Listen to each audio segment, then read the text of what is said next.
Ça, c'est une clé spirituelle que je suis en train de vous donner cette nuit.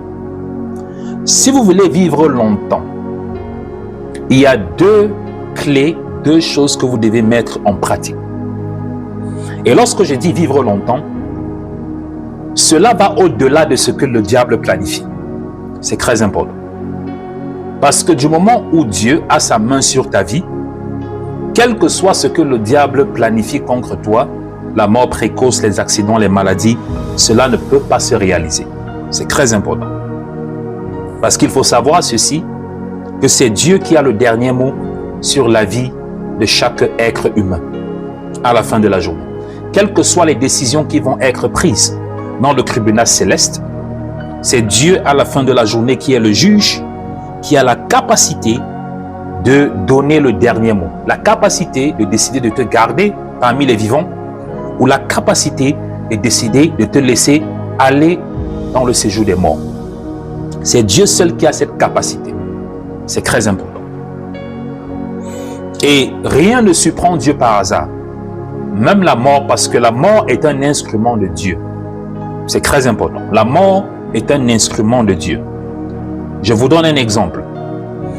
Lorsque Dieu décide de prendre la vie, dans le livre d'Exode, la vie de tous les premiers-nés, d'Égypte, Dieu dit, j'enverrai le destructeur qui est l'esprit de la mort.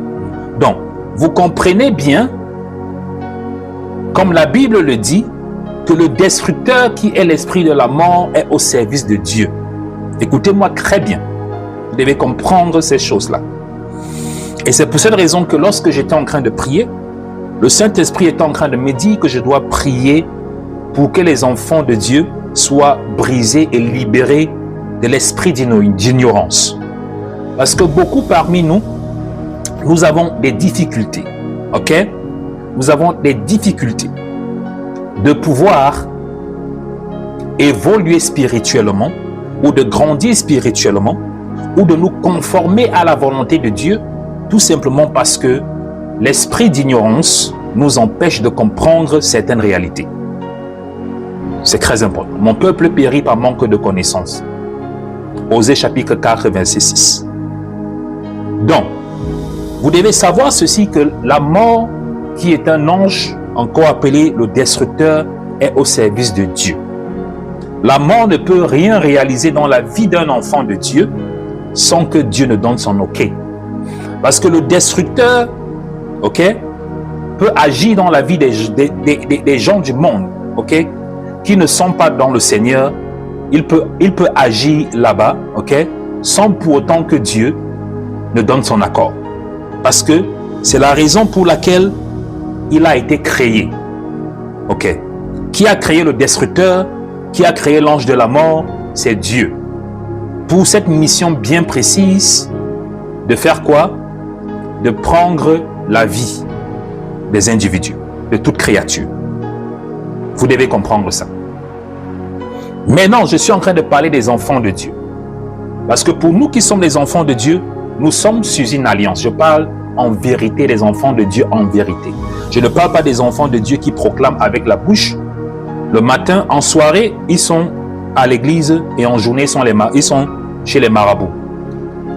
Ça veut dire qu'ils sont ni froids ni chauds, comme la Bible le déclare dans le livre d'Apocalypse. Je parle des véritables enfants de Dieu. C'est très important. Parce qu'il faut faire cette différence-là. Donc, pour ceux qui ont une alliance avec Jésus-Christ, nous avons accepté Jésus-Christ comme notre Seigneur et Sauveur. À ce moment, lorsque tu as accepté Jésus-Christ comme ton Seigneur et Sauveur en vérité et en esprit, l'ange de la mort ne peut plus accéder à ta vie sans que Dieu ne lui donne l'autorisation. Donc, ça veut dire que lorsqu'il va vouloir accéder à ta vie, ou lorsqu'il aura une requête, lorsqu'il aura une requête que l'on a placée sur ta vie, on a relâché l'ange de la mort, accident précoce, mort subite, empoisonnement. Lorsque l'ange de la mort arrive pour venir appliquer cette requête de mort-là, mort précoce, s'il reconnaît que tu es non, parce que chaque enfant de Dieu qui a accepté Jésus-Christ en esprit et en vérité, je vous dis comment ces choses-là se passent dans le monde spirituel. Le fait que nous acceptons Jésus-Christ comme notre Seigneur et Sauveur, écoutez-moi très bien, dans le monde naturel, vous ne voyez aucune marque. Tu confesses tout simplement. Vous allez voir des gens autour de vous. Il y a des chrétiens, il y a des non-chrétiens, mais c'est difficile de connaître qui est chrétien, qui n'est pas chrétien, si au moins vous commencez à avoir une conversation où cette personne-là commence à déclarer avec sa bouche en disant « J'ai accepté Jésus-Christ comme mon Seigneur et Sauveur » et cette personne commence à le déclarer. La plupart du temps, c'est comme ça que nous nous rendons compte dans le physique que tel a donné sa vie à Jésus-Christ, tel n'a pas donné sa vie. Mais dans le monde spirituel, c'est différent. Dans le monde spirituel, les entités spirituelles repèrent ceux qui appartiennent à Jésus-Christ sans même communiquer avec eux. Écoutez-moi très bien. Donc, lorsque nous sommes tous là, nous sommes en train de communiquer, nous sommes dans la présence de Dieu. Les entités spirituelles ont la capacité de connaître dans le monde spirituel qui appartient à Dieu, qui appartient à Satan. Les enfants de la perdition, comme la Bible dit. Pourquoi? Parce que la Bible dit ceci, pour ceux qui ont cru en Jésus-Christ, ils ont reçu le Saint-Esprit qui est quoi? Qui est le sceau du salut. Donc lorsque tu reçois Jésus-Christ comme ton Seigneur et Sauveur, automatiquement tu es marqué dans le monde spirituel de ce qu'on appelle le sceau du salut. Il y a un sceau sur ta vie qui n'est pas visible à l'œil nu, mais qui est un sceau qui est placé sur ta vie par le Saint-Esprit en disant ceci: cet enfant est la possession de Jésus-Christ car Jésus-Christ l'a racheté. Ok? Donc, tu n'es plus la possession du diable, tu n'es plus la possession du monde. Pourquoi? Parce que Jésus-Christ t'a déjà racheté. Ok? Lorsque tu acceptes Jésus-Christ comme ton Seigneur et Sauveur, ça veut tout simplement dire que Jésus-Christ te rachète du monde. Il te rachète de la malédiction. Il te rachète, alléluia, de la mort. Tu deviens sa possession. Et lorsque tu deviens sa possession, qu'est-ce que Jésus-Christ fait? Jésus-Christ te marque du sceau du Saint-Esprit.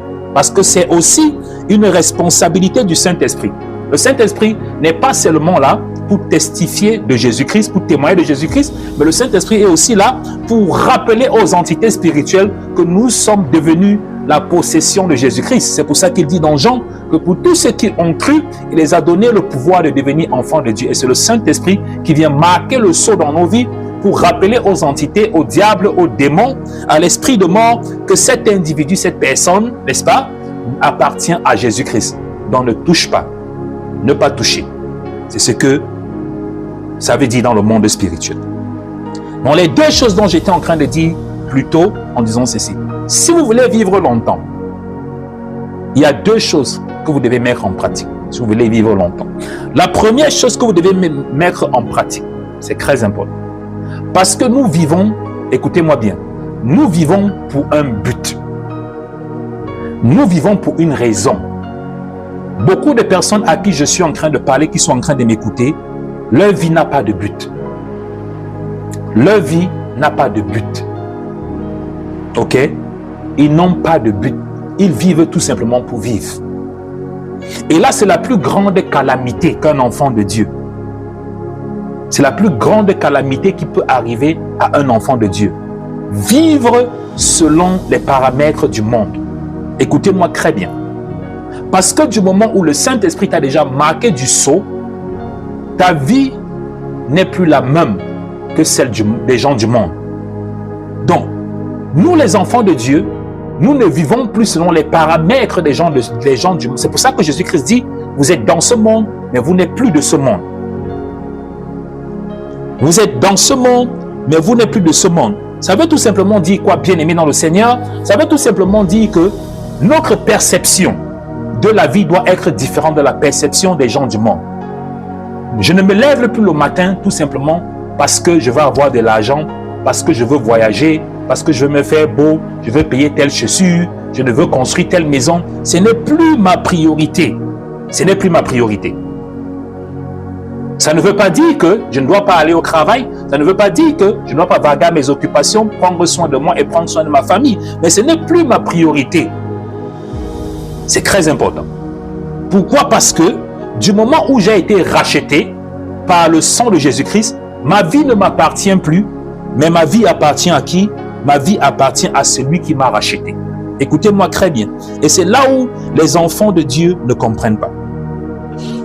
Du moment où tu acceptes Jésus-Christ comme ton sauveur, ça veut dire que le plan du salut, ok, le plan du salut est actif dans ta vie. Tu ne t'appartiens plus, mais c'est Jésus-Christ qui c'est Jésus-Christ maintenant qui devient ton maître. Ok? C'est très important. Galates chapitre 2 verset 20 dit ceci. J'ai été crucifié avec Christ, et si je vis, ce n'est plus moi qui vis, c'est Christ qui vit en moi. Si je vis maintenant dans la chair, je vis dans la foi au Fils de Dieu qui m'a aimé, qui s'est livré lui-même pour moi. Donc la Bible dit ceci, j'ai été crucifié avec Christ, et si je vis, ce n'est plus moi qui vis. Donc ça veut dire que lorsque tu donnes ta vie à Jésus-Christ, bien aimé dans le Seigneur, ce n'est plus ta volonté qui prône, ok? Mais c'est la volonté de Dieu qui doit prôner dans ta vie. Parce que ce n'est plus toi qui vis, mais c'est Christ qui vit en toi. Et c'est pour ça que tu es marqué du sceau du Saint-Esprit. Et le sceau du Saint-Esprit est là pour dire aux puissances des ténèbres que cette personne-ci ne vous appartient plus. Cette personne-ci ne s'appartient plus. Cette personne appartient à Jésus-Christ. Et c'est pour ça que la Bible appuie encore en disant, pour tous ceux qui sont en Christ, il n'y a plus de condamnation. Ok? Car la Bible dit que tous ceux qui sont en Christ sont des nouvelles créatures. Voici que les choses anciennes sont passées et que toutes choses sont devenues nouvelles. C'est ce que la Bible dit. Donc ça veut dire que tu ne t'appartiens plus. Beaucoup de personnes pensent que lorsqu'ils sont en Christ, ils peuvent faire ce qu'ils veulent, parler comme ils... Non, c'est très important. Vous devez comprendre ces choses, bien aimées dans le Seigneur. Et c'est dans ça que beaucoup d'enfants de Dieu ne comprennent pas ces principes-là. Et c'est ce que Dieu était en train de dire lorsque j'étais en train de prier.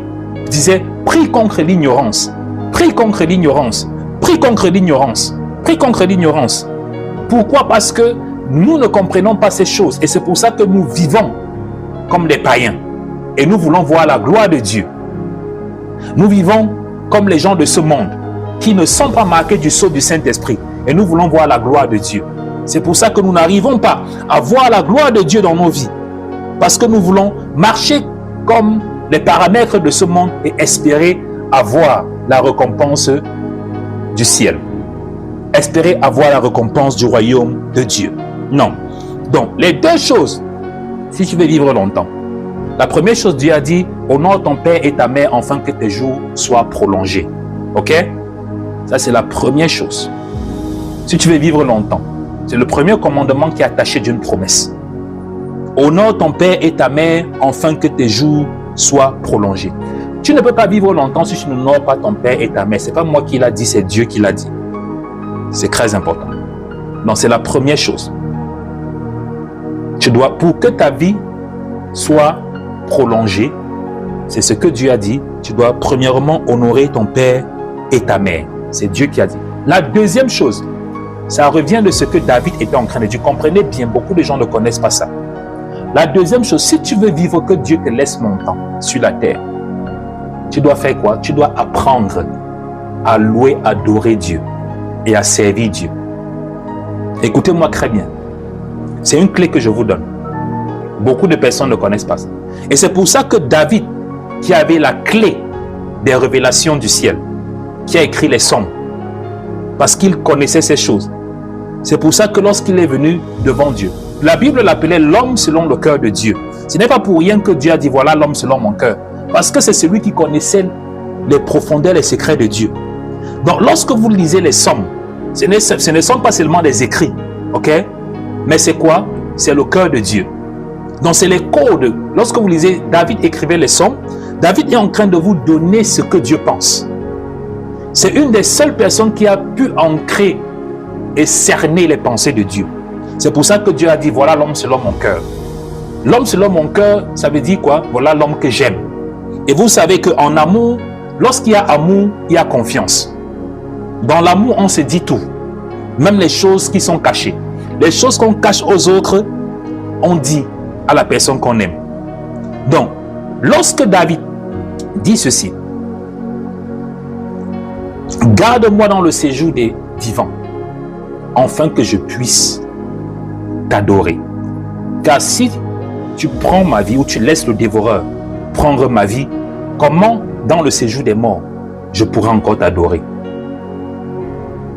Si vous comprenez bien ce que je suis en train de dire, beaucoup parmi vous, vous vous levez le matin, vous ne pouvez pas dire merci, vous ne pouvez pas prendre le temps en une journée de venir prier, de venir dire merci à Dieu. Vous êtes en train de diminuer, écoutez-moi bien, vous êtes en train de diminuer votre séjour sur la terre. Prêtez attention, c'est quelque chose que je suis en train de vous dire. Et c'est pour cette raison que vous voyez, de nos jours, les gens meurent vite. Les jeunes meurent. Avant, ce n'était pas comme ça. Les gens meurent de nos jours d'une façon que vous ne comprenez pas. Les gens meurent rapidement. Les jeunes aujourd'hui, 20 ans, 25 ans, 30 ans, comme ça. Tu vois quelqu'un aujourd'hui, demain, on te dit que la personne est morte. Ce n'est pas Dieu qui fait en sorte que les gens meurent, mais c'est tout simplement que lorsque le dévoreur vient, il a une requête sur la vie de ces gens-là. Et la requête arrive devant Dieu. Et qu'est-ce que Dieu regarde? Dieu regarde si tu es utile. C'est ça que David est en train de vouloir vous faire comprendre. Donc lorsqu'il y a une requête de mort sur ta vie, la requête avant qu'il y ait une approbation sur ça arrive devant le trône. Ce que j'avais parlé ici, ce qu'on appelle le tribunal céleste. Maintenant, lorsque ta vie est présentée devant le tribunal, toi tu es un jeune, tu as 20 ans, tu as 25 ans, tu n'adores pas, tu ne loues pas Dieu, tu ne sers pas Dieu. Et lorsque maintenant, le destructeur frappe à ta porte, il a une requête, il est devant ta porte, il a reçu une requête de prendre ta vie, ce que David appelle le séjour des morts. Donc ça veut dire de te déplacer du séjour des vivants pour te faire entrer dans le séjour des morts. Il a reçu ces requêtes-là. Mais maintenant, il faut qu'il ait le OK du juge. Maintenant, lorsque on amène ton cas devant le tribunal céleste, Dieu regarde, il ne voit rien. Tu ne le sers pas, tu ne l'adores pas, tu ne pries pas. Ta vie, c'est ta vie. Tu te lèves le matin, c'est vivre ta vie. Tu te lèves le matin. Donc, ta vie est complètement déconnectée. Ta vie est complètement déconnectée de Dieu. Ta vie est complètement déconnectée des préceptes de Dieu. Donc, tu vis comme une entité qui a été créée par toi,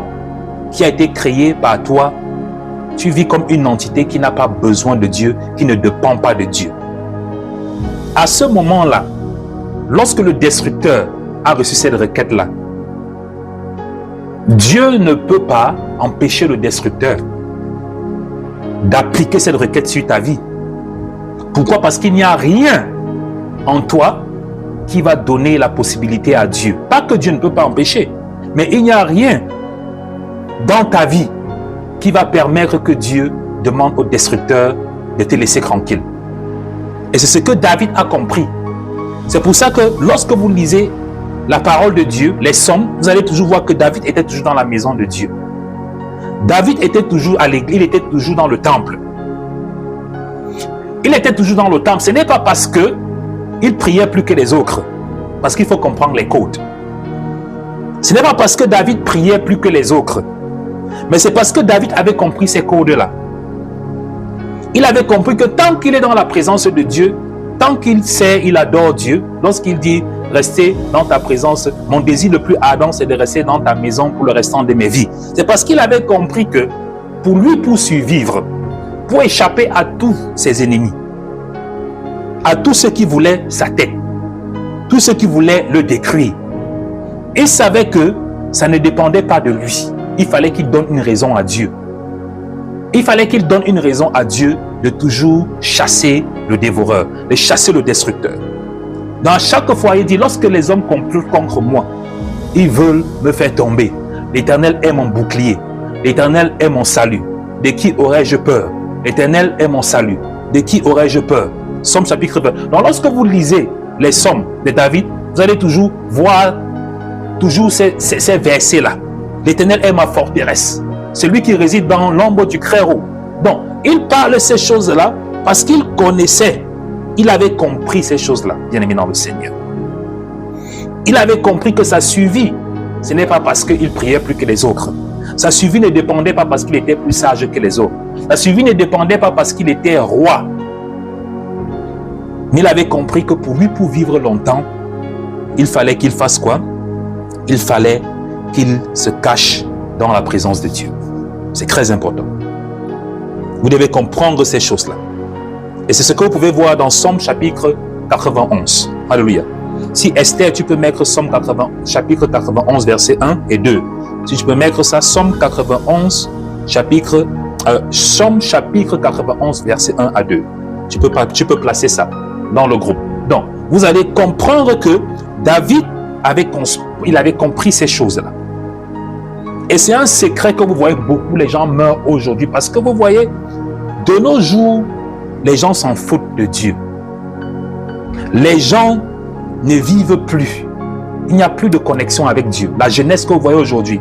Les gens positionnent plus leur temps dans les réseaux sociaux, les influenceurs. Donc ça veut dire que c'est l'idolâtrie à outrance. L'idolâtrie à outrance. La télé, les stars, les musiciens, les artistes, les influenceurs, on passe toute la journée sur les TikTok, sur les Facebook à regarder les choses qui n'apportent aucune gloire à Dieu, qui ne glorifient pas le nom de Dieu. On passe tout le temps sur ça. Maintenant, lorsque l'ange de la mort va recevoir une requête, les hommes se lèvent contre toi. Somme 91, verset 1 à 2, dit ceci: celui qui demeure sous l'abri du Très-Haut repose à l'ombre du Tout-Puissant. J'ai dit l'Éternel, mon refuge et ma forteresse, mon Dieu en qui je me confie. Ok, ça c'est Somme 91. Merci Esther, merci Yann. Donc, vous voyez, David dit, celui qui demeure sous l'abri du Très-Haut repose sur l'ombre du Tout-Puissant. Mais il est en train de dire que tant que tu demeures sur l'abri du Très-Haut qui est Dieu, dans la présence de Dieu, tu fais quoi? Il dit, tu reposes sur l'ombre du Tout-Puissant. Ça veut dire que tu reposes sur l'ombre, tu es sur la protection du Tout-Puissant. Il a compris ça. Du moment où tu demeures sous l'abri. C'est pour ça qu'il disait toujours, demeurer dans la maison de Dieu. Je vais vivre dans la maison de Dieu pour le restant de mes vies. Je vais habiter dans la maison de Dieu pour le restant de mes vies. Quand on me dit, allons dans la maison de l'Éternel, je suis dans la joie. Tout le temps, il était toujours en train de côté ça. Il était toujours en train de côté ça. Parce qu'il savait que c'était le secret. Donc ça, ce sont les deux secrets que je vous ai donnés. Si vous voulez vivre longtemps. Si vous voulez que Dieu amende votre temps de vie, et même si vous voulez que Dieu augmente votre séjour de vie sur la terre, ça c'est un autre secret. Pour ceux il y a des gens que leur temps de mourir est déjà arrivé. Ça veut dire que sur le plan initial, Dieu avait mis 60 ans, 65 ans, mais ils sont déjà à 80, 90 ans. Il y a des gens comme ça. Donc ça veut dire que Dieu a amendé. Dieu a amendé leur séjour. Pourquoi? Parce qu'ils sont utiles à Dieu. Il y a des serviteurs de Dieu qui sont déjà fatigués, ils sont déjà âgés. Leur temps qu'ils devaient partir est déjà passé depuis. Leur temps que Dieu devait les prendre. Mais Dieu ne les prend pas, il amende. Pourquoi? Parce que Dieu, de un, trouve son plaisir en eux, et de deux, il ne voit pas ceux qui vont les remplacer. Lorsque Dieu regarde autour, il ne voit pas des serviteurs qui sont fidèles. Il ne voit plus des serviteurs qui cherchent Dieu avec intégrité et intimité. Il ne voit plus ça. Et maintenant, qu'est-ce qu'il va faire? Il est obligé d'amender ces serviteurs qui sont là depuis, qui font l'œuvre de Dieu, qui sont même déjà fatigués, qui sont déjà épuisés. Mais Dieu doit les garder. Pourquoi? Parce qu'ils ont de la valeur. Ils sont utiles. Ils sont utiles à l'avancement, à l'œuvre de Dieu. Ils sont utiles. Donc, lorsque tu es utile à Dieu, Dieu va amender. Il va amender ton séjour sur la terre. Ça, c'est la première chose. Et même pour continuer sur ça, bien aimé dans le Seigneur, vous allez comprendre aussi que lorsque tu es utile à Dieu, ce n'est pas seulement que Dieu amende, ok, ta vie sur la terre. Ça veut dire que Dieu devient garant de ta vie. Pourquoi? Parce que tu es un instrument utile à Dieu. Parce que lorsque quelque chose est utile même à nous, on ne laisse pas ça partir n'importe comment. Même quelque chose qui t'est utile, que tu sais que cette chose-là, non, c'est vraiment utile. Cette chose-ci, j'utilise ça, c'est utile, ça m'aide vraiment. Ce sont des choses que tu ne donnes pas à n'importe qui. Tu gardes ça parce que tu sais. C'est la même chose avec nous. Même parmi nous les hommes, il y a ceux qui sont utiles à Dieu, il y a ceux qui ne sont pas utiles à Dieu. Et ceux qui sont utiles à Dieu, ce sont des personnes que Dieu, comme David est en train de dire, ce sont des dieux que Dieu est garant de leur vie. Garant, Dieu est garant de leur vie. Ça veut dire que quel que soit, même si c'est le diable qui se lève pour venir cogner à ta porte, même si c'est le diable qui se lève pour venir cogner à ta porte, même tous les sorciers du monde vont se rassembler. Et je dis bien, tout mélanger les sorciers du monde vont se rassembler pour vouloir toucher ta vie. Ils ne peuvent pas. Ils ne peuvent pas. Parce que Dieu lui-même va réfléchir. Dieu va dire que si je les laisse toucher à la vie de ma fille, je les laisse toucher à la vie de mon fils, je vais faire comment? Donc Dieu voit ton importance. Il voit ton service. Mais lorsque Dieu ne voit rien, rien ne sort de ta bouche. Rien ne sort de tes mains. Tu n'es pas utile.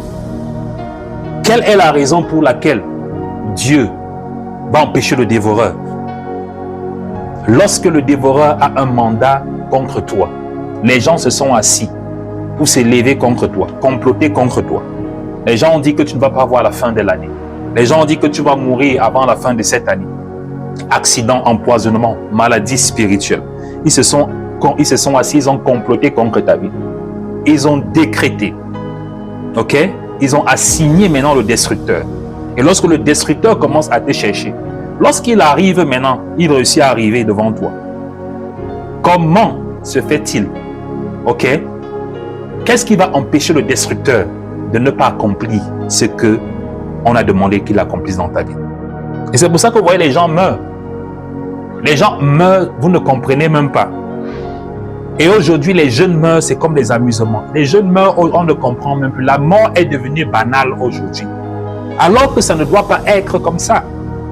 Selon les plans de Dieu, ce n'est pas ça selon le plan de Dieu. Parce que chaque personne, chaque individu qui meurt, c'est un gaspillage pour Dieu.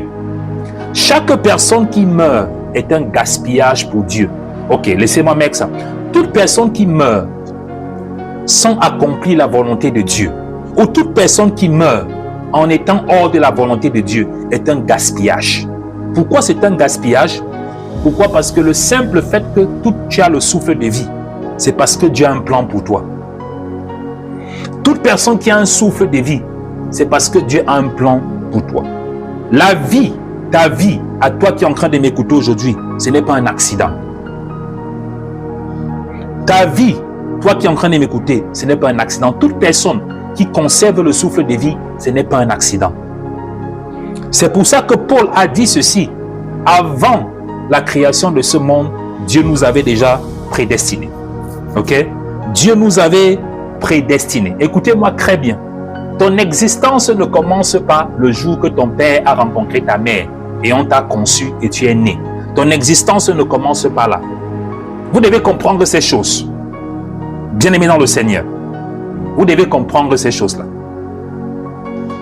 Parce que avant que tu ne sois un être charnel, charnel ça veut dire que tu as un corps physique, tu as d'abord été un être spirituel.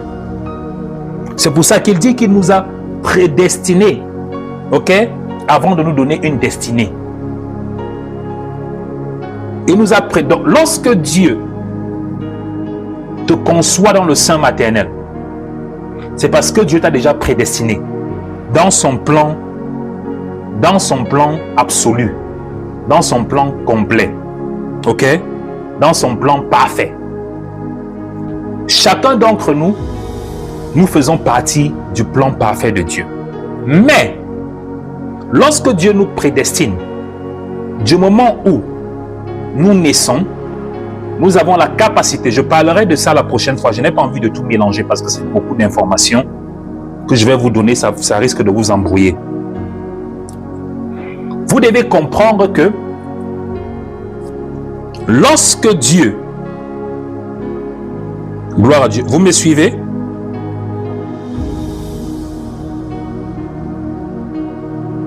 Vous me suivez? Vous m'entendez? Ok. Gloire à Dieu, parce que je reçois les messages, les gens qui demandent, qui posent des... Ok, si vous me suivez, c'est bon. Vous devez savoir quelque chose rapidement. Je vais essayer découvrir ça pour que vous compreniez quelque chose. Vous savez pourquoi Dieu ne se force pas dans nous? Vous savez pourquoi Dieu, même si il veut t'utiliser, même si Dieu a un plan pour toi, il connaît déjà le plan qu'il veut que tu accomplisses. Chacun d'entre nous, il y a déjà un plan que Dieu a prédestiné pour nous. Donc, lorsque Dieu te prend et Dieu te met sur la terre, il y a quelque chose que Dieu a envie. Il y a quelque chose que Dieu a envie de réaliser avec toi. C'est très important. Vous devez savoir ça. Ta vie n'est pas un accident.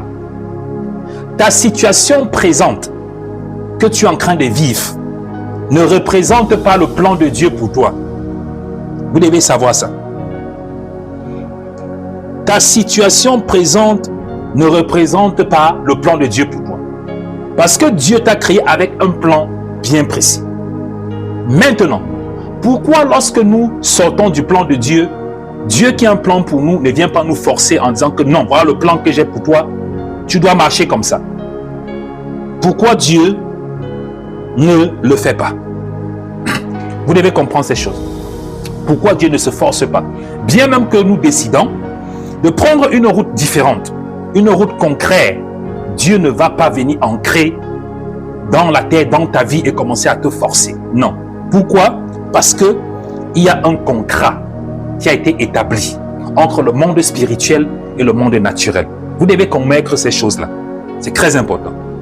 Lorsque Dieu crée l'univers, la terre et le ciel, dans Genèse, pour ceux qui lisent la Bible, lorsque Dieu crée toutes choses, la Bible dit ceci que Dieu, voyant que tout ce qu'il a créé était bien, il manquait quelqu'un maintenant. C'est là où Dieu nous crée les hommes. Écoutez-moi bien. Dieu nous crée les hommes. Et la raison de notre création, la raison de ton existence, pourquoi Dieu a créé l'humanité, ok? C'est de faire quoi? C'est de venir prendre soin de la création de Dieu. D'entretenir et de prendre soin de la création de Dieu. Et lorsque Dieu nous donne la création tout entière, de prendre soin, il a dit dominer sur toute la création. Dieu nous donne cette autorité-là, cette autorité que nous avons de faire quoi? De régner sur la création, de dominer la création. C'est très important. Dieu donne l'autorité à l'homme de dominer sur tout ce qu'il a créé, sur les œuvres de ses mains, comme Somme dit. Il nous a donné l'autorité de faire quoi? De dominer sur les œuvres de ses mains. Il y a maintenant ce qu'on appelle un contrat. Et le contrat que Dieu fait en sorte que les esprits, le monde spirituel, ne peut pas dominer sur le monde naturel. Écoutez-moi très bien. Parce que ceux qui ont été choisis ou ceux qui ont été mandatés de dominer sur la terre, ce sont les hommes. Ce ne sont pas les esprits. Donc les esprits n'ont pas de pouvoir de dominer sur la terre. Parce que le monde spirituel, pour les entités spirituelles, et la terre, le monde naturel, pour nous, les êtres humains. Mais qu'est-ce que Dieu fait? Dieu établit une alliance maintenant. Et c'est là où vient ce qu'on appelle la plupart du temps lorsque vous attendez les autels.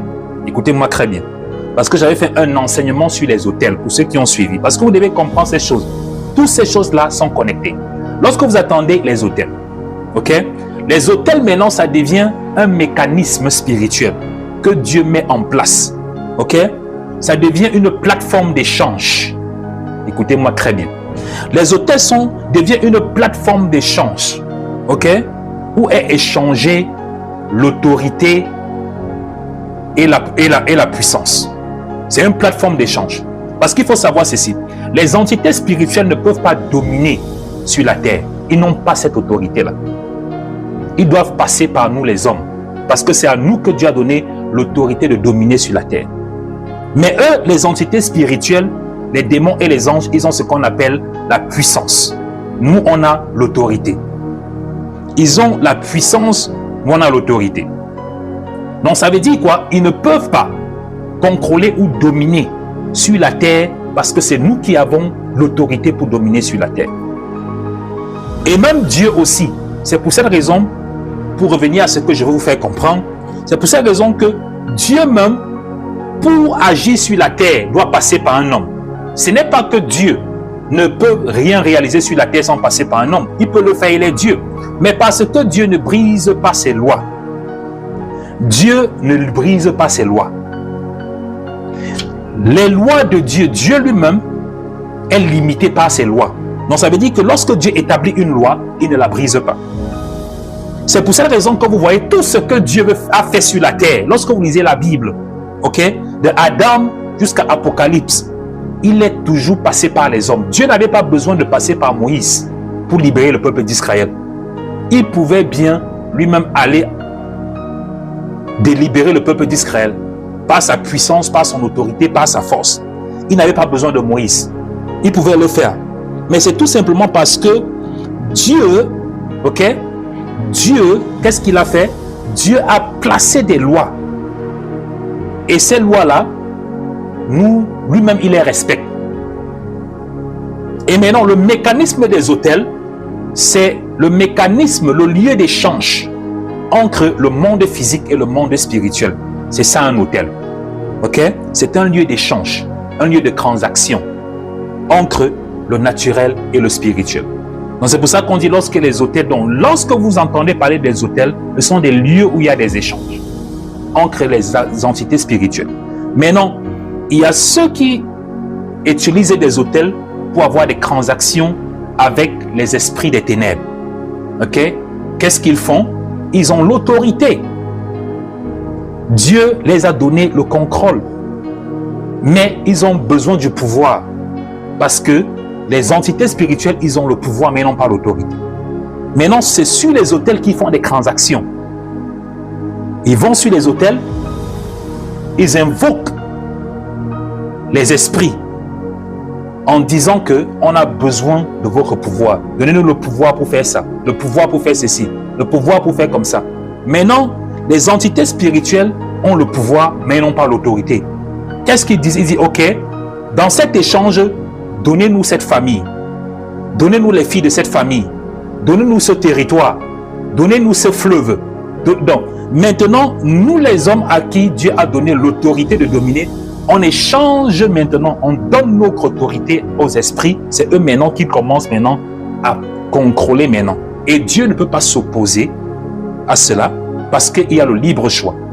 Donc c'est pour ça que vous voyez maintenant les démons et les entités spirituelles commencent à s'infiltrer maintenant. Donc chaque démon, chaque entité spirituelle, chaque spiritualité qui est sur cette terre, qui domine, ou qui est sur un territoire, qui est dans une famille, il faut savoir que ce sont des hommes, c'est un homme qui les a donné l'autorisation de faire ça. Parce que les puissances des ténèbres, les entités spirituelles, que ce soit les entités des ténèbres ou même de la lumière, ne peuvent pas venir prendre le contrôle sans qu'un homme sur un autel a fait une transaction. Et c'est ça qu'on appelle les autels. Et c'est de même aussi pour Dieu. Pour que Dieu opère dans ta vie aussi. Parce que ce principe, il est partout. Pour que Dieu opère dans ta vie, il faut que tu lui donnes l'autorisation. C'est pour ça que Dieu ne se force pas dans nous. J'espère que vous comprenez ce principe maintenant. Ce n'est pas quelque chose qui a commencé aujourd'hui. Ce sont des principes spirituels et beaucoup d'enfants de Dieu ne connaissent pas ça. Dieu ne se force pas, il ne peut pas se forcer dans le naturel. Pourquoi? Parce que c'est nous à qui l'autorité a été donnée. Et nous devons faire des transactions. C'est ça. Et c'est pour cette raison que, pour nous qui sommes les enfants de Dieu, la transaction que nous faisons avec Dieu, qu'est-ce que nous donnons à Dieu? Tu entres dans cette transaction avec Dieu, le Saint-Esprit. Tu dis, Saint-Esprit, j'ai besoin du pouvoir. Il a dit, je vous ai donné l'autorité, le pouvoir de marcher sur les serpents et les scorpions. Ok? Donc ça veut dire que les entités spirituelles, nous ont le pouvoir, mais nous, on a l'autorité. C'est pour cette raison que Dieu, avant de faire quelque chose sur la terre, même dans ta famille, même dans ta propre vie, tu dois donner l'autorisation à Dieu. Je ne sais pas si vous comprenez ce que je suis en train de vous dire. Pour que Dieu fasse n'importe quoi, ce n'est pas que Dieu ne peut pas le faire. Il est tout puissant. Il est El Shaddai. Mais le problème, ce sont les paramètres que lui-même il a établis lorsqu'il a construit, il a construit la création. Lorsqu'il a créé tout, il a établi ces paramètres-là. Afin de faire quoi? Protéger l'humanité. Mais nous les hommes, on n'a pas compris ça. Vous voyez, on commence à faire des transactions avec les puissances. Les puissances spirituelles. On commence à faire des transactions avec eux. On fait les transactions. Ils ont le pouvoir. Ils vont vous donner le pouvoir. Mais en échange, ils vont vous les céder votre autorité. Vous les cédez votre autorité. Vous allez arriver, par exemple, dans une famille où des gens ont fait des transactions avec des esprits pour recevoir quelque chose de ces esprits. En échange, l'esprit prend l'autorité maintenant sur toute la famille. Ça veut dire qu'il décide qui va se marier, qui ne va pas se marier. Il décide qui va voyager, qui ne va pas voyager. Il décide qui va travailler, qui ne va pas travailler. C'est très important. Maintenant, ça dépend aussi maintenant avec quel genre d'esprit, quelle catégorie d'esprit vous faites des contrats. Parce que si c'est avec le royaume des ténèbres, il faut savoir ceci. Dans la Bible, dans Jean chapitre 10, l'ennemi vient pour tuer, détruire et voler. Donc, beaucoup de personnes font ces contrats avec les puissances des ténèbres. Mais ils ne savent pas que tout ce que l'ennemi fait, c'est juste pour voler. Il a la puissance, il a le pouvoir, ils vont vous donner ce pouvoir. Mais en échange, qu'est-ce qu'ils vont faire? Ils usurpent votre autorité. Ils usurpent votre autorité. Ils usurpent votre dominance. Donc c'est eux qui commencent à dominer maintenant. Et c'est pour ça que vous voyez, nous les hommes, on devient quoi? On devient inoffensif. On devient inefficace, sans puissance. Même dans ta propre famille. Tu es dans ta propre famille, mais ce sont les esprits qui dominent, qui décident qui doit faire quoi, qui doit faire. Alors que selon les règles de Dieu, de la fondation de la création, ce n'est pas comme ça que ça devait être. Aucun esprit ne doit, en temps normal, aucun esprit n'a le contrôle sur ce qui est humain. Ne doit avoir le venir commander. Donc ça veut dire qu'un esprit ne peut pas, déjà même sur ta propre vie. Comment se fait-il qu'un esprit domine ta vie? Comment se fait-il qu'un esprit a l'autorité sur ta vie alors que selon les règles spirituelles, les règles de Dieu, ils n'ont pas le droit de le faire. Mais s'ils le font, c'est parce que un moment à un autre, une alliance a été faite, une porte a été ouverte. Et nous aussi, beaucoup parmi nous faisons ces transactions-là même sans se rendre compte. Il y a des transactions que vous faites, vous ne vous rendez pas compte. Et lorsque vous faites ces transactions-là, ok, vous faites quoi? Vous donnez l'autorité de votre vie aux démons. Vous donnez l'autorité de votre vie aux esprits. Vous faites des transactions sans vous en rendre compte. Parce qu'il y a plusieurs catégories de transactions qui sont faites. Il y a des transactions que les gens font volontairement. Il y a des transactions qui sont faites involontairement. Ok? Et beaucoup parmi vous, beaucoup des problèmes que vous avez, c'est tout simplement parce que vous avez fait des transactions involontaires. Mais du moment où cette transaction a été faite, quelque chose que vous avez donné à l'ennemi, vous avez pris à l'ennemi, sans même vous en rendre compte. Du moment à ce moment, vous donnez le plein droit à l'ennemi d'opérer dans votre vie, de devenir quoi? De celui qui domine maintenant. Donc Dieu, bien-aimé dans le Seigneur, ne se force pas dans nous. Pourquoi? Ça fait partie des principes qui ont été établis. Parce que c'est une entité spirituelle. Et toi, tu es une entité terrestre. Tu es une entité humaine. C'est très important. Et Dieu, pour faire quelque chose sur la terre, a besoin de ton autorisation, de mon autorisation. Et c'est à ça qu'on appelle la prière. Écoutez, dans la prière maintenant, c'est un système d'autorisation par lequel nous donnons l'autorisation à Dieu. La permission, laissez-moi dire la permission. Où nous donnons la permission à Dieu d'agir. Écoutez-moi bien ce que je suis en train de dire. Dans la prière maintenant, est ce mécanisme d'autorisation où tu donnes l'autorisation aux entités spirituelles d'agir maintenant en ta faveur. Donc pendant que tu es en train de prier, tu es en train de dire, oui, je vous donne cette autre, parce qu'ils ne peuvent pas agir ici sur la terre sans que tu leur donnes l'autorisation. Dieu ne peut pas venir te délivrer sans que tu lui donnes l'autorisation.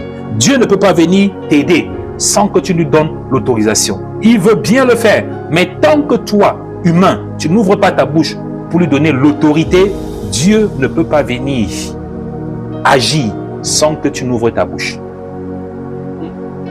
Pour que Dieu parte libérer le peuple d'Israël, bien qu'il avait fait la promesse à Abraham, il a fallu que le peuple d'Israël, en étant en Égypte, commence à intercéder.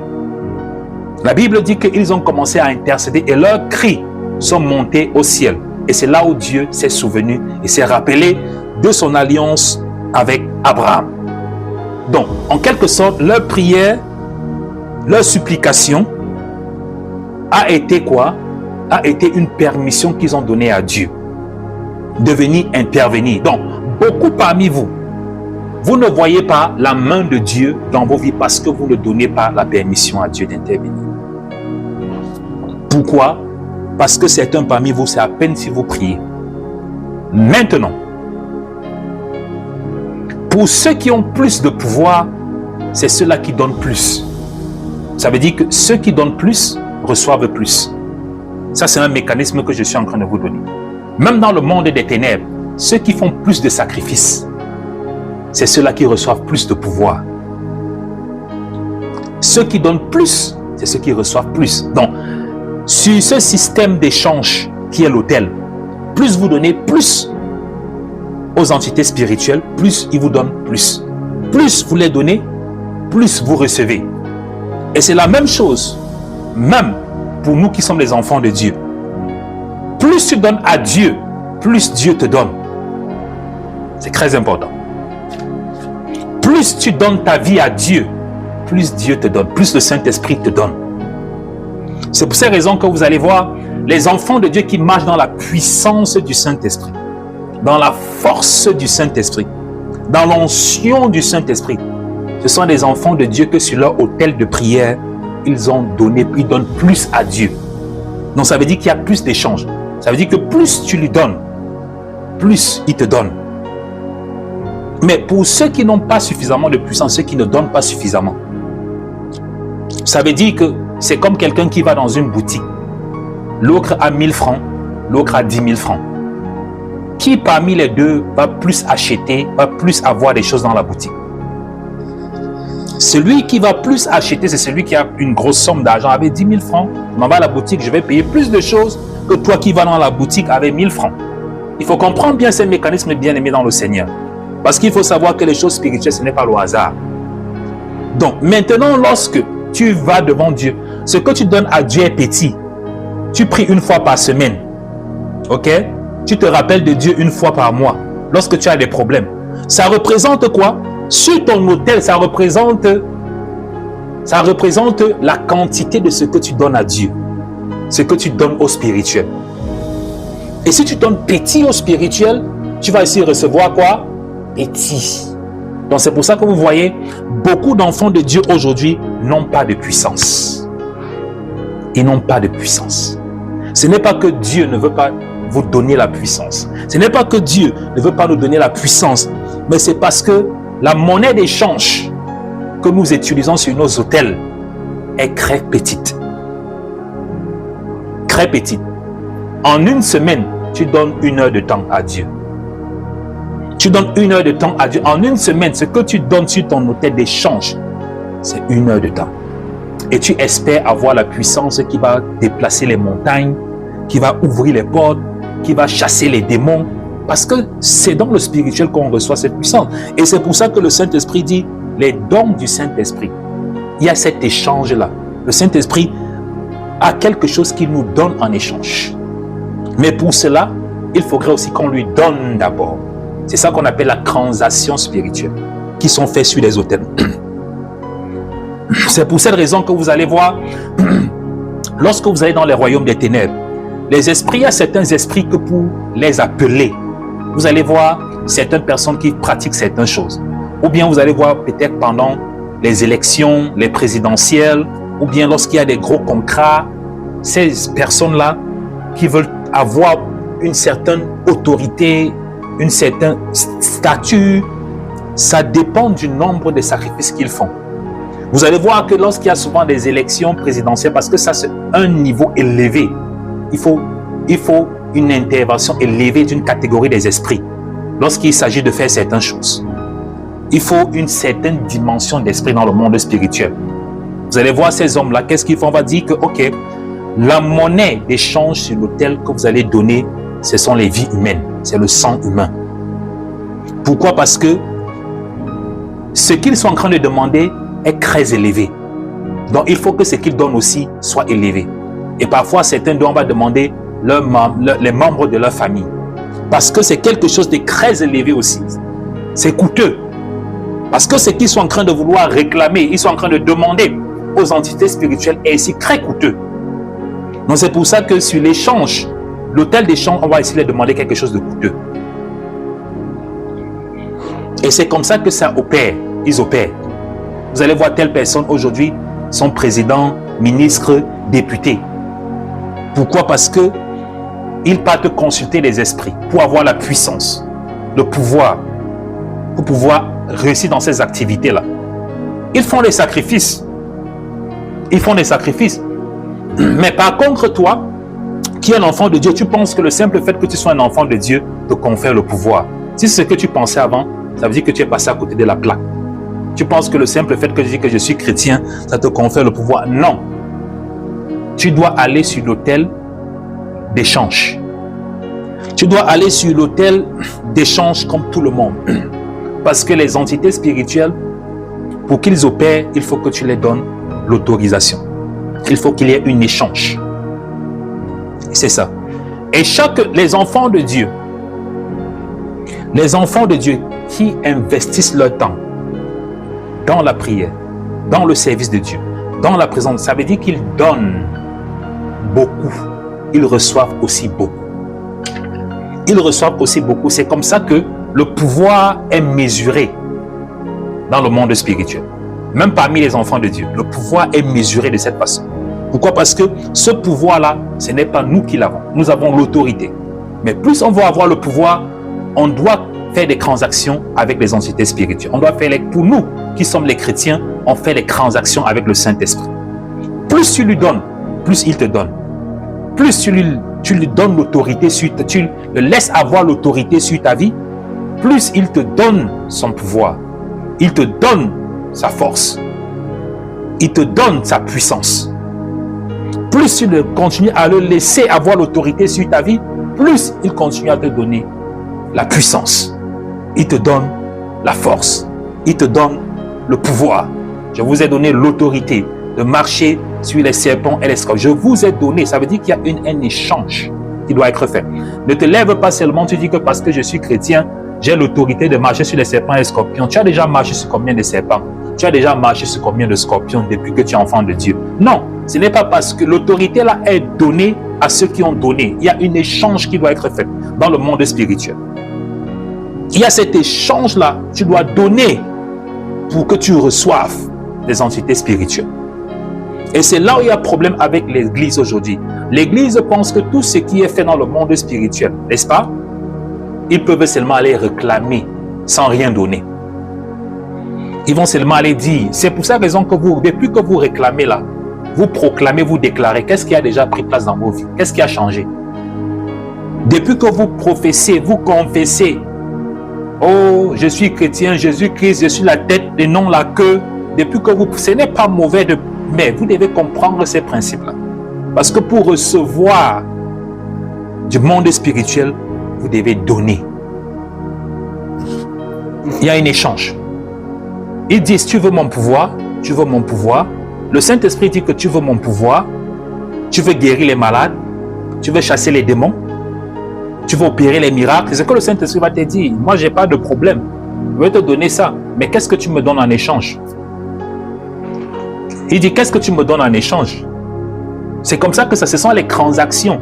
Même Dieu pour te donner. C'est pour ça que Dieu dit, obéis à mes préceptes.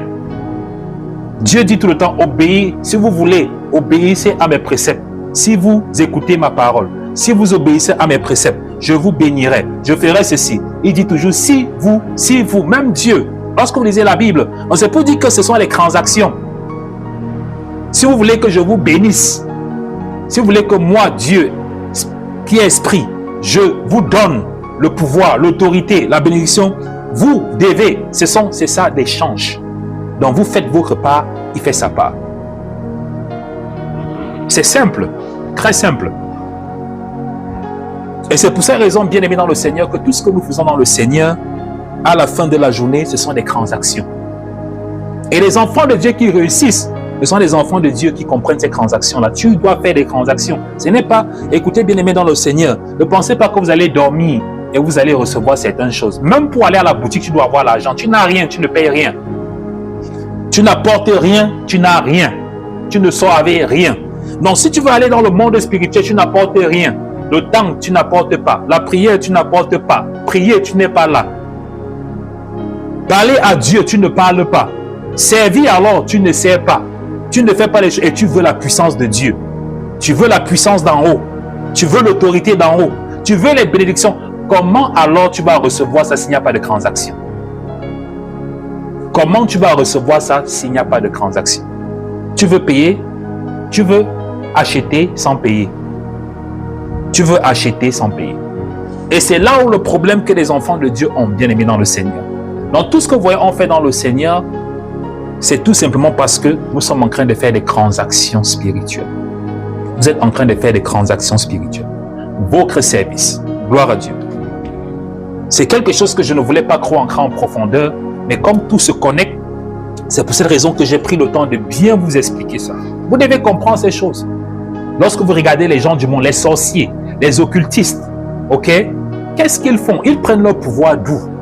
Vous devez vous poser ces questions-là. C'est simple. Posez-vous cette question, ce mécanisme-là. Comprenez pour comprendre que ce n'est pas le hasard.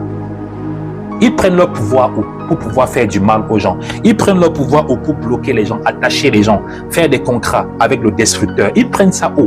Causer les accidents, faire ces choses qu'ils font là. Ils prennent ce pouvoir où? Ils n'ont pas ce pouvoir. Mais ils ont quoi?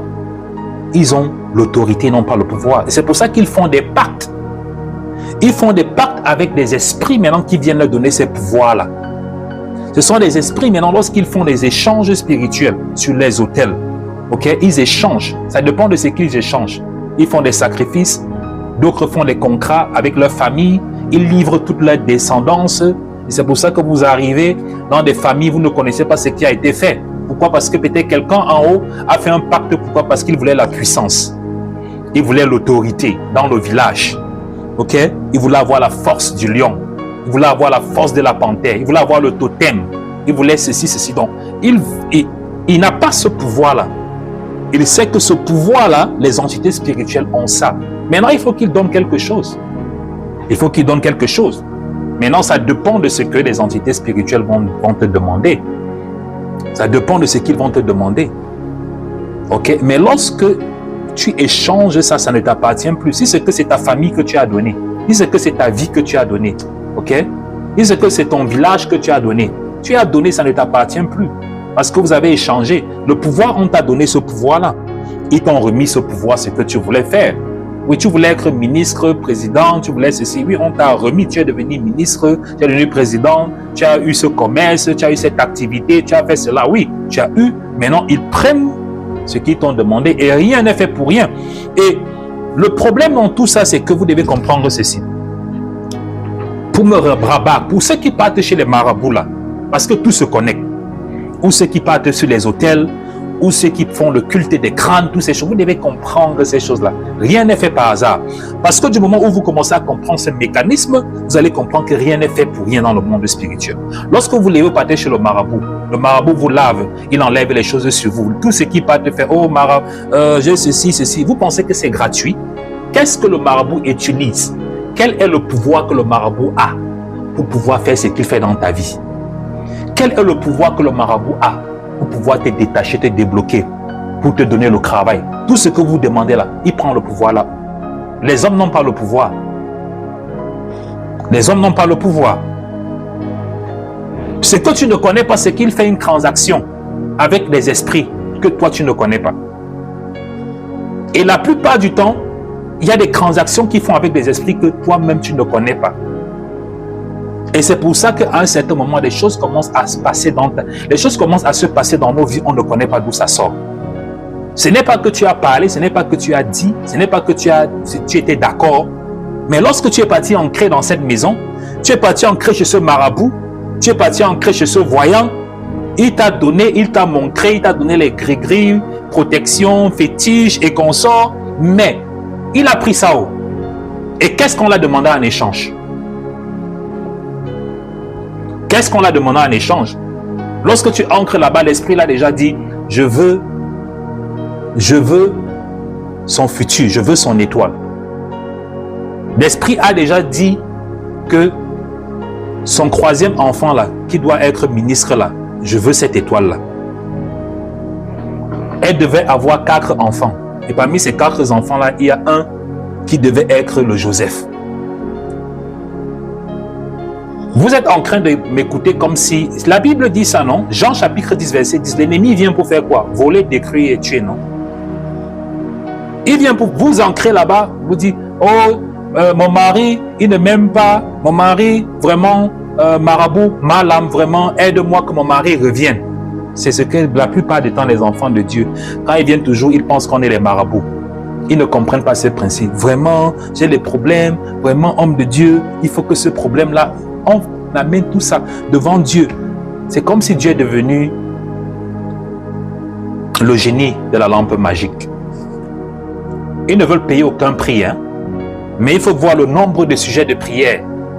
Ils remplissent leur sujet de prière, ils remplissent vraiment, je veux que Dieu fasse ça, je veux que Dieu fasse ça, je veux que Dieu me fasse ceci, je veux que Dieu me libère, mon mariage, je n'ai pas d'enfant. Ils remplissent les sujets de prière. Ok? Dans ma boîte. Maintenant, lorsqu'il faut venir prier, ils partent dormir. Ils sont en train de dormir pendant que nous on est en train de prier. Ils sont en train de dormir pour revenir le matin et ils espèrent que le monde spirituel va leur donner quelque chose. Ils espèrent que le monde spirituel va leur donner quelque chose. C'est simple, je vous explique des choses simples.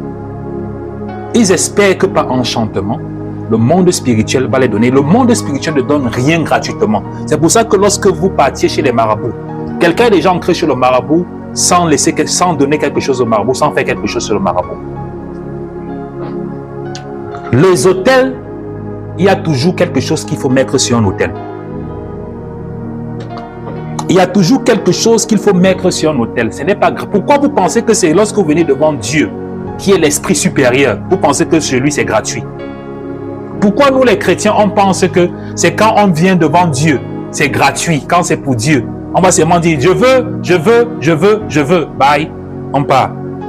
Je veux, donne-moi, fais comme ça. Pourquoi vous pensez? Alors que c'est lui qui a créé tous ces mécanismes-là. Tous ces mécanismes-là ont été créés par Dieu. Le diable a seulement copié. Mais lorsque vous partez chez les marabouts, chez les voyants, chez les féticheurs, ils vous demandent ceci, ils vous demandent ceci, ils vous demandent ceci. Vous êtes déjà ancré chez un marabout, chez un voyant, chez un féticheur, sans mettre l'argent à terre, sans mettre une offrande, ou sortir sans donner quelque chose. J'ai dit ces choses parce que ce sont les choses que moi je connais. On a fait ces choses-là. Vous êtes déjà ancré chez un marabout, chez un voyant, féticheur ou whatever, c'est que c'est.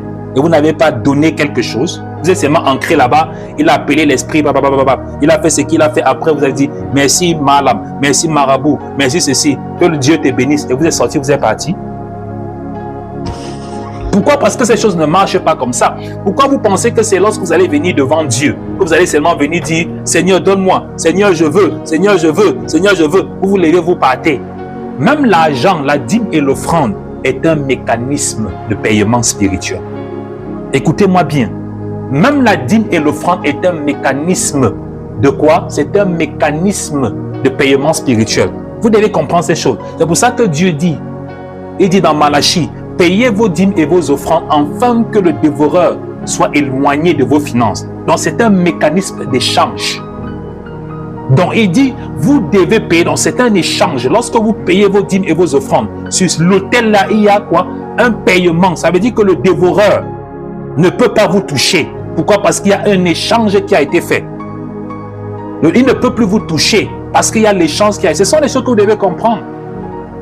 Les gens pensent que ce sont des choses que Dieu parle seulement parce que, oh, donnez vos dîmes, vos offrandes, vos semences. Vraiment, il demande toujours l'argent. Vraiment, vous ne donnez, ce n'est pas aux hommes de Dieu que vous êtes en train de remettre. Vous êtes en train d'accomplir un mécanisme de paiement spirituel. Vous allez dire que, oh, on a donné nos dîmes, aux offrandes à l'homme de Dieu. Lorsque vous partez chez les marabouts, lorsque vous donnez les bœufs, les moutons, tout ce que vous donnez aux marabouts, là, c'est à qui que vous donnez? Ce n'était pas aux marabouts. Pourquoi vous n'êtes pas allé après dire que non, on a donné aux marabouts? Tout ce que le marabout a donné, c'est à lui que vous donnez. Il dit que vous donnez aux esprits. L'esprit demande ça. L'esprit demande ça pour te soigner, pour te laver. Il faut 4 poules, il faut ceci. L'esprit demande, on va faire ceci, on va faire ceci. Vous courez, vous partez les donner. Après, vous ne dites pas que ce sont des voleurs, des mendiants. Vous ne dites pas que ce sont des mendiants. Quand c'est pour eux, non. Il n'y a pas, non, c'est bien, c'est normal. Mais lorsque vous venez maintenant à l'église, on dit, donnez vos semences, donnez vos offrandes, donnez. Ça devient que nous, les hommes de Dieu, on est devenus les mendiants. Mais est-ce que vous comprenez un peu? Essayez un peu d'utiliser la logique. Parce que je prends ces exemples pour essayer de vous faire comprendre la logique spirituelle. C'est simple. Vous devez comprendre ces choses-là. Tout dans le spirituel est payant. Tout dans le spirituel est payant. Vous pensez qu'aujourd'hui, je peux me lever, je prie, les démons m'écoutent, je prie, les maladies parlent. Vous pensez que c'est parce que je me suis couché seulement et un temps de mouvement, j'ai souhaité? Oui, il y a la volonté, ça commence par la volonté. Mais après la volonté, il y a le prix à payer. Les heures de prière que je dois fournir la nuit. Les heures d'études bibliques que je dois lire, les livres que je dois lire, les manuscrits que je dois lire, les prédications que je dois écouter. Les enseignements que vous pensez que toutes ces connaissances que j'ai, vous pensez que c'est juste parce que j'ai la volonté? Non. Ce sont des études, des sacrifices pendant le temps que vous êtes en train au téléphone de parler avec vos amis, vous êtes en train de regarder le film. Je n'ai pas ce temps, je dois m'asseoir, lire la Bible, méditer la Bible, aller sur des manuscrits, commencer à lire parce que je dois comprendre ces choses-là. J'investis mon temps et c'est ça que je suis en train de payer. Je suis en train de faire quoi? Échanger spirituellement sur l'autel. Je suis en train d'échanger mon temps, mon énergie sur l'autel spirituel. Et en échange, qu'est-ce que Dieu va me donner? Parce que je suis en train de lui donner, je lui donne quoi? Je suis en train de lui donner l'autorisation sur ma vie. En donnant mon temps, mon énergie, mon argent, tout ça, je suis en train de donner ça à Dieu. À la fin de la journée, Dieu aussi me donne en retour. Il y a un échange spirituel. Mais tu ne veux pas prier, tu ne veux rien faire. Tu penses que le Saint-Esprit, parce que tu dis que tu es enfant de Dieu, le Saint-Esprit va te donner cette autorité. Le Saint-Esprit va te donner le pouvoir. Le Saint-Esprit, il ne peut pas, parce que tu n'as rien présenté sur ton autel. Il nous a donné l'autorité de marcher sur les serpents et les scorpions, de chasser les démons. On dit ça tous les jours, on récite ça. Je suis la tête, je suis la queue, je suis la tête, je ne suis pas la queue. On récite toutes ces choses-là. Depuis que tu récites toutes ces choses-là, tu as déjà montré ça où? Tu as déjà pratiqué ça où? Tu as montré ça où? Tu as pratiqué ça où? Parce que tu penses qu'il faut seulement retirer. C'est pour ça que nous, les enfants de Dieu, on est des mendiants. Par contre, les enfants des ténèbres, les enfants du diable, lorsqu'un sorcier te dit que tu vas voir, tu vas voir. Que tu n'as, si ce que vraiment tu n'as pas le Saint-Esprit, lorsqu'il te dit que tu vas voir, tu vas voir. Lorsqu'il te dit que je vais te montrer, parce qu'il sait sur quoi il sait, il connaît. Il sait sur quoi il compte. Pourquoi? Parce qu'il connaît ce qu'il achète dans le monde spirituel. Il sait avec quoi il achète, il sait qu'il a quelque chose. Parce qu'avant de venir te dire que tu vas voir, je vais te montrer, il sait qu'il a quelque chose qu'il a acheté dans le monde spirituel. Il sait qu'il a quelque chose qu'il a payé dans le monde spirituel. Toi, tu as quoi? Tu as payé quoi dans le monde spirituel? Avec quoi? Tu as quoi? Tu n'as rien parce que tu ne payes rien. Tu n'as rien parce que tu ne veux rien payer. Tu ne veux faire aucune transaction spirituelle. Tu ne veux pas. Tu penses que c'est tout simplement parce que tu veux avoir. Non. Dans le Seigneur, Jésus-Christ a dit, depuis l'avènement de Jean-Baptiste, le royaume de Dieu souffre de violence et seuls les violents en esprit qui s'en emparent. Seuls ceux-là qui sont violents en esprit qui s'en emparent. Ça veut dire quoi? Ça veut dire que si tu veux le pouvoir là, tu dois être violent. Tu dois payer le prix. Tu dois faire des sacrifices. Lorsque vous partez dans certains endroits, on dit que ça c'est le plus grand sorcier du village. Oh, ça c'est le plus grand. Lorsque vous voyez comment ils vivent, là où ils vivent, ils payent, ils font des sacrifices. Ils ne mangent pas n'importe quoi. Vous allez aller dans, on dit il est là-bas loin, dans le fin fond, en forêt, il vit là-bas, là où il y a les eaux là-bas. Ce sont des sacrifices qu'ils font. Ce sont des sacrifices, ils font des sacrifices. Et c'est dans ces sacrifices-là que l'on appelle des échanges spirituels qu'ils reçoivent plus de pouvoir. De pouvoir qu'ils reçoivent des entités avec lesquelles ils ont une alliance. Toi, tu ne payes rien. Tu n'achètes rien. Tu ne fais aucun échange. Tu veux te lever aussi pour venir te lever et commencer à demander à un géant dans ta famille. Au nom de Jésus-Christ, libère ma famille. Toi, géant, toi, homme fort, je t'attache, je te lie, je t'attache, je te lie. Tu viens te mettre pour demander à un homme fort qui est là depuis plus de 10 générations. 10 générations que tu l'attaches, tu le lis, qui partent. À qui on a donné l'autorité? Que ton arrière-grand-père a donné l'autorité et a pris le pouvoir. Donc ça veut dire que légalement, il a le droit d'être là. C'est pour ça qu'il y a beaucoup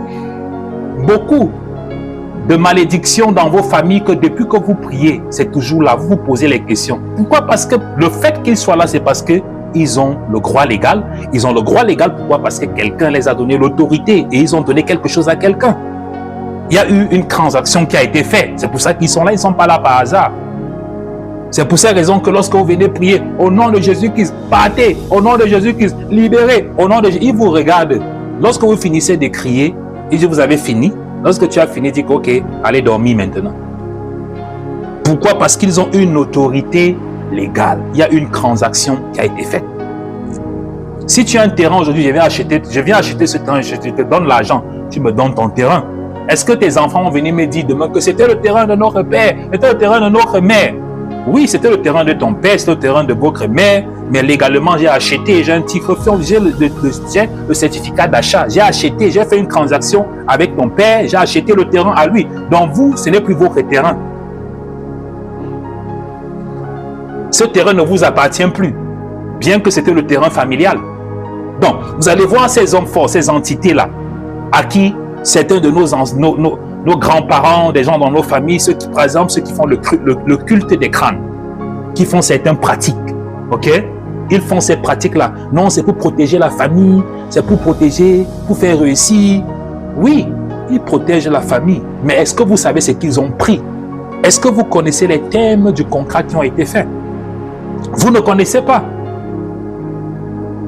C'est ceux-là qui ont fait des transactions avec ces entités-là, qui connaissent effectivement ce qu'on a pris à la famille. Ils ne disent pas souvent. Hein? Ils ne disent pas, on va dire que non, chaque fille dans cette famille à 36 ans va mourir. Ce sont les thèmes de contrat. Mais en échange, on va protéger la famille. Il y aura une couverture spirituelle sur la famille contre ça, contre ceci, contre ça. Mais en échange, on récupère ça. Et vous commencez à voir des choses à répétition dans la famille. Des choses qui se répètent. C'est un genre de maladie qui commence à entrer. Une répétition. La façon dont le grand-père, l'arrière-grand-père était mort, la façon dont le grand-père meurt, la façon dont le père, les oncles meurent, ou c'est les grands-mères arrière. Il y a toujours quelque chose, ok, qui se ressemble, une continuité. Vous allez voir une famille, tout le monde va en prison. Dans la famille, il faut que dans la maison là, dans la famille là, il faut que dans une génération, des gens doivent aller en prison. Toujours. Ou dans une génération, il faut toujours qu'il y ait des voleurs.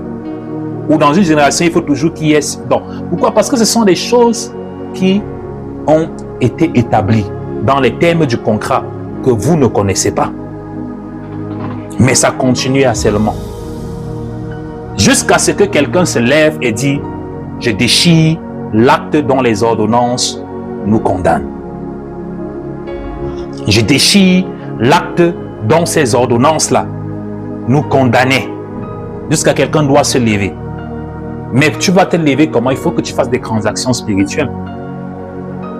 Parce que l'acte dont les ordonnances, Colossiens chapitre 1, l'acte dont les ordonnances nous condamnaient ont déjà été déchirés et cloués à la croix. Mais cet acte-là se trouve où? Dans les lieux célestes.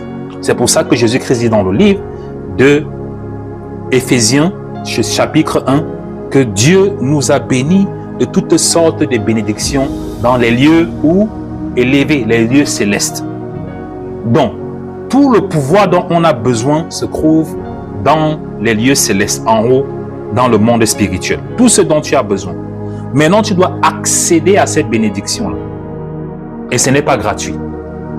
C'est ça qu'on appelle l'échange. Le Saint-Esprit te demande, qu'est-ce que tu me donnes avant que je te donne ça. Et l'autel sur lequel nous on opère, c'est Jésus-Christ. Parce que sur l'autel de Jésus-Christ, Dieu ne peut rien nous refuser. Donc notre autel, c'est Jésus-Christ. Et c'est sur cet autel qui est Jésus-Christ que nous faisons les transactions avec Dieu. Parce qu'on a déjà un autel qui nous a déjà été donné. Ok? Jésus-Christ est l'autel et Jésus-Christ est le souverain sacrificateur qui est cet autel-là.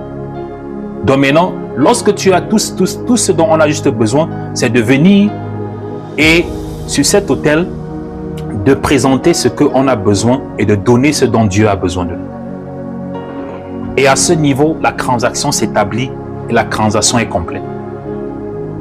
Parce que Dieu ne peut pas dire non sur l'autel qui est Jésus-Christ.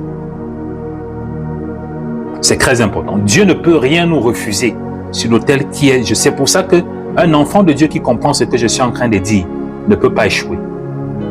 Si vous comprenez bien en profondeur ce que je suis en train de vous dire, un enfant de Dieu qui commence à faire des transactions sur l'autel de Jésus-Christ ne peut pas échouer.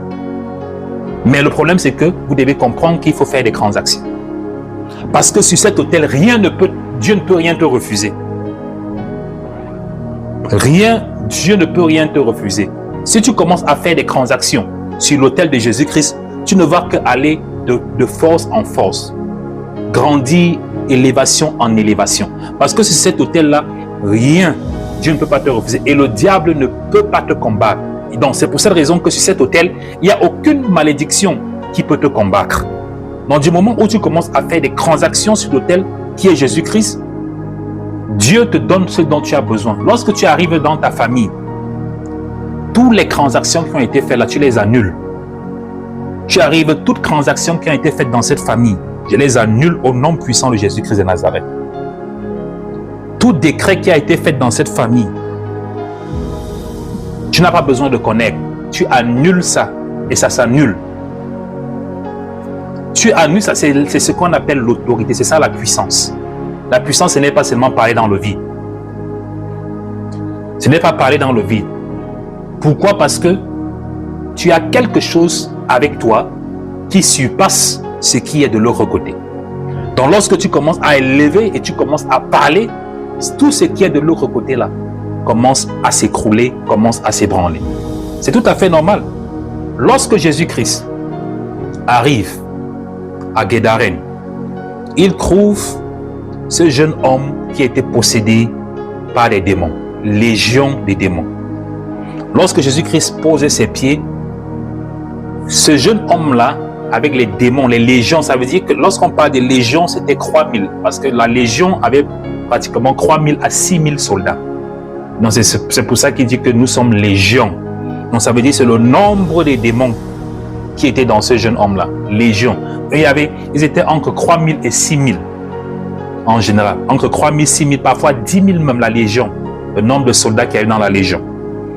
Donc, imaginez qu'il y a plus de 3000, 6000, entre 3000 et 6000 démons dans un homme. Imaginez 3000 à 6000 dans le corps de cet homme-là. C'est pour ça que la Bible dit que personne, on ne pouvait pas l'attacher. Même quand on l'attachait, il brisait les chaînes. Et il vivait dans quoi? Il vivait entre les tombes, dans le cimetière. Mais lorsque Jésus-Christ a déposé ses pieds, ce jeune homme-là a commencé à courir. Les démons l'ont attiré vers Jésus-Christ. Et qu'est-ce qu'ils ont dit? Ils ont dit, Fils de Dieu, qu'y a-t-il entre toi et nous? Est-ce que le moment est déjà venu où tu dois nous juger? C'est ce que les démons qui étaient dans cet homme-là disent. Et ils disent, Fils de Dieu, donc, ils ont reconnu Jésus-Christ. Jésus-Christ n'a même pas parlé. Jésus-Christ, donc ils arrivent, ils se prosternent. Fils de Dieu, qu'y a-t-il? Donc les démons étaient déjà en train de penser qu'ils ont reconnu Jésus-Christ. Ils ont reconnu que c'est le Fils de Dieu. Ils ont reconnu son autorité. Et ils ont demandé si c'était déjà le temps de leur jugement. Mais ce que vous devez comprendre, Jésus-Christ, la première fois, n'est pas venu pour juger. Ok? Mais il est venu pour sauver. Et qu'est-ce qu'ils ont... Jésus-Christ ne les a même pas dit de sortir. Ils ont dit à Jésus-Christ, ne nous envoie pas dans les lieux arides, mais envoie-nous dans ce troupeau de porcs. Eux-mêmes, ils ont demandé à Jésus-Christ qu'on sait qu'on va sortir, mais si tu peux nous faire cette faveur de nous envoyer dans les porcs. Et Jésus-Christ a parlé, il a dit qu'aller, il les a donné l'autorisation d'aller.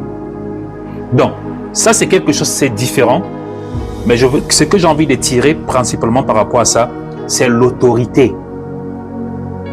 Donc ça veut dire que lorsque vous faites des grands... Et Jésus-Christ lui-même devait faire des transactions pour que le Saint-Esprit le remplisse. Écoutez bien. Lorsque Jésus-Christ s'est baptisé, il est allé faire 40 jours, 40 nuits dans le désert. Qu'est-ce qu'il était en train de faire dans le désert? Il était en train de faire des transactions avec le Saint-Esprit. Et c'est pour cette raison que lorsqu'il a fini ses 40 jours de jeûne et de prière, comment Dieu a besoin de jeûner et de prier?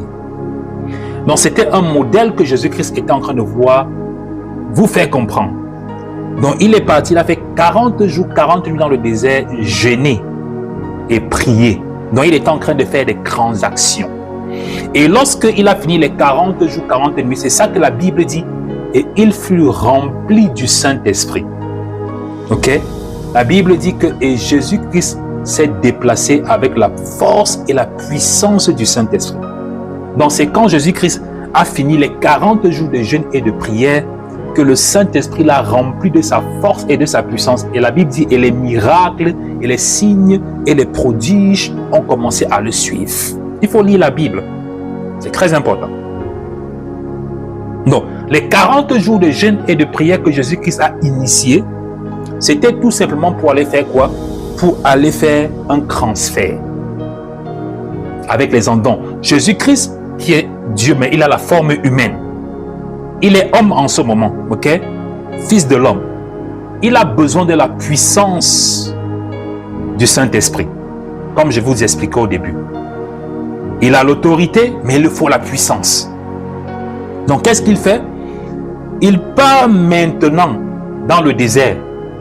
Les 40 jours, 40 nuits, c'est pour ça que la Bible dit que Jésus-Christ s'est soumis à Dieu. Ça veut dire qu'il s'est donné complètement à Dieu. Il s'est complètement jusqu'à la mort à la croix. Il s'est donné. Pourquoi? Donc c'était la transaction que Jésus-Christ a donnée.